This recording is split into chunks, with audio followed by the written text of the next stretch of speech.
2002 o 2003, no me'n recordo exactament, Felip us apareció que se desperte.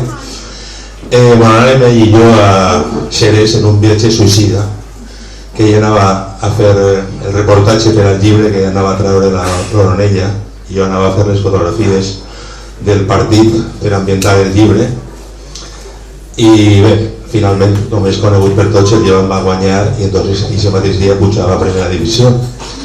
Quan va acabar el partit, Miralles també estava encarregat de treballar per a la 97.7 en directe per a fer entrevistes als jugadors, etc.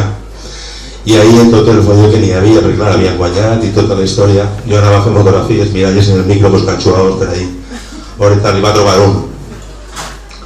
I l'agarra i diu, un segonet, per favor. I això ja en directe en la ràdio en València, tot el món escoltant la història, i diu, tenim un Mazones Alexis? I ell diu, jo no soc Alexis. Va ser la carrera més curta de periodista esportiu que he conegut. Ell no era Alexis, era Jesule. Però clar, Miralles no tenia ni idea. Bé,